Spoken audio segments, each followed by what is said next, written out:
दोस्तों नमस्कार। बहुत लोग सवाल पूछते हैं कि कल की अवतार कौन होंगे, वो लड़का लड़की या कोई अन्य जीव या कोई तत्व भी हो सकते हैं। तो मैं एक इशारा कर रहा हूँ थोड़ा सा आपको, देखो आप कि हम द्वापर में भगवान श्री कृष्ण को पैदा होने नहीं देना चाह रहे थे उसके मामा कंस। क्या कहा मैंने? भगवान श्री कृष्ण को लड़के रूप में पैदा नहीं होने देना चाह रहे थे उसके मामा कंस। पैदा हुए। जिस चीज को रोका जाता है वो बहुत बड़ी शक्ति के रूप में, बहुत सारे लड़के मार दिए, बहुत सारे बच्चे लड़के मार दिए कंस ने, खूब आतंक फैला दिया और डर गए लोग। बच्चा पैदा करने से डर गए कि मार देगा, ऐसा एक आतंक फैला दिया। और एक भगवान की जो बैलेंस छवि होती है कि इतने लड़के हों वो बिगाड़ना शुरू कर दिया।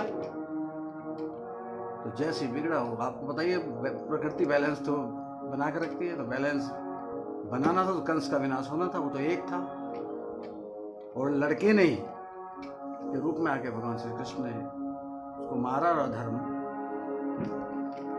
कंस तो मर गया मगर उसकी सोच नहीं मरी। उसकी सोच मामा से हटके माँ बाप में आ गई।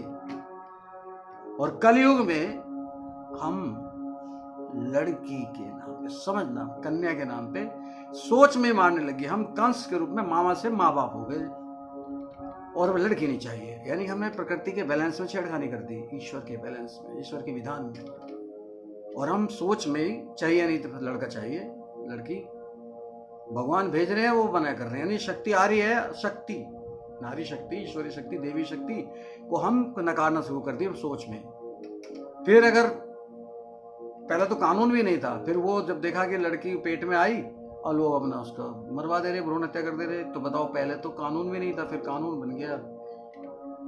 पहले तो जैसे लड़की का पता चलता था तो भ्रूण हत्या कराते थे, ये बच्चा में नहीं चाहिए, वो सब लड़कियां होती थी। यानी कि भगवान के द्वारा, ईश्वर के द्वारा, प्रकृति के द्वारा भेजी जा रही देवी शक्तियां हम वापस कर दे रहे, मार दे रहे, उनको बैलेंस बिगाड़ रहे।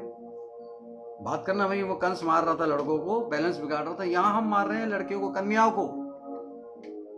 पहले सोच में, फिर पेट में आगे तो मारे, फिर कुछ जन्म ले लिए तो मारे।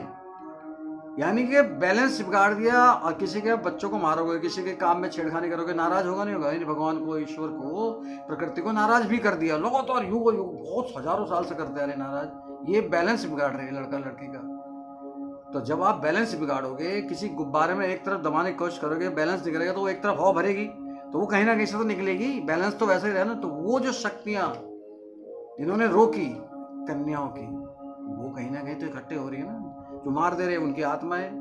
फिर वो बहुत गुस्सा आ रहा उनको, ईश्वर के काम में, विधि के विधान में अड़ंगा डालना, बैलेंस को छेड़ना। तो वहां कृष्ण के चक्कर में लड़के मार रहे थे, तो कृष्ण ने आके कंस को मारा, पर उसकी सोच जिंदा रही। वो हमारे अंदर माँ बाप तक आ गई। अगर हम माँ बाप में भी आ गई है तो समझ लो इससे बड़ा अधर्म क्या कि माँ बाप गला घोट दे रहे अपनी औलाद का। वो ये भी नहीं सोच रहे कि कन्या, वो कन्या नहीं पैदा होगी तो माँ कहाँ से आएगी? माँ ही नहीं रहेगी तो सृष्टि चलेगी कैसे? कहाँ से अवतार पैदा होंगे? कहाँ से उस अवतार के लिए पूरी जो जिसमें वो लीला करते हैं, जो उनके धर्म की रक्षा में सहायता करते हैं, कहाँ से पैदा होंगे? यानी फुल रूप से छेड़छाड़ प्रकृति के साथ। आप समझ सकते हो छेड़छाड़ का नतीजा क्या? इसलिए मैंने ये कहा, वहां लड़के को मार रहे थे, वहां लड़के रूप में भगवान विष्णु आए, यहाँ लड़की को मार रहे हैं, वो लगातार मार रहे हैं। वहां पे हम कंस को शरीर रूप से मार पाए थे, सोच में नहीं मर पाए। सोच में तो हम लोग, यहाँ पे हम वहां से ट्रांसफर हो गए, मामा से माँ बाप में आ गए। सोच ये अधर्म का सबसे अंत रूप है, जब हम माँ बाप के रूप में सोच में ही मार दे रहे औलाद को। प्रकृति के साथ इतना छेड़छाड़, सोच में ही मार दे रहे, फिर पैदा हो गया वहां से मार रहे, फिर पैदा पेट में मार दे रहे, फिर जन्म लेके तब मार दे रहे। इतना माँ बाप जब अपने बच्चों को मारने लग जाए, ये अधर्म की सबसे आखिरी रूप है। तो ये घड़ा भर गया। अब आप, मेरी भविष्यवाणी है, घड़ा भर गया। कभी भी प्रकट हो सकते हैं, क्योंकि 10वें अवतार है। 10 का मतलब 1 और 0, 1 शिव जी, 0 पार्वती जी, दुनिया, तो जोड़े में ही है 10वें अवतार है 10। यानी कि कल की भगवान जी, विष्णु भगवान जी, दोनों जोड़े के रूप में इस बार दोनों संहार करेंगे। वो काली बनके करेंगी, ये कल की बनके करेंगे। तभी कलयुग एंड होगा तभी युग संहार भी होगा और नए युग सतयुग की स्थापना होगी। ये कुछ ऐसे है। बाकी और बहुत सारी हमारी चीज़ें हैं जो रिसर्च की हुई है लगभग 11 साल से, वो आपको धीरे धीरे देंगे। पर ये जो मैंने आपको बताया इस पर गौर कीजिएगा। अब कंस का शरीर मरा था वहाँ पे, उसकी सोच तो मामा से माँ बाप तक पहुँच गई। तो जो शक्तियाँ जिनको मारा है, जिनको आने से रोका है, वो शक्तियाँ ही एकदम दबंग मन के बहुत गुस्से के रूप में आएंगी और कभी भी प्रकट हो जाएंगी। ये देख लेना। जय हो।